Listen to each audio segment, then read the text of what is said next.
و نهایتاً با طی این 4 مرحله با آرامش تمام، با ضمیر آرام، با ایمان به ندای یا ایتها النفس المطمئنه ارجعی الی ربک راضیة مرضیة لبیک گفت و به خدایش رسید و به رحمت خدای متعال متصل شد. او از خداشناسی شروع کرد.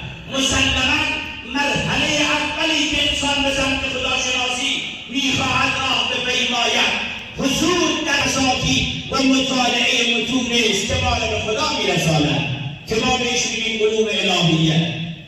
او از درجه ترکمن شروع میکند. کسی میخواهد به این مرحله برسد و عرفان و معرفت الهی رو کسب کند و مدارجی را در مسیر شناختن خدایش گام بردارد،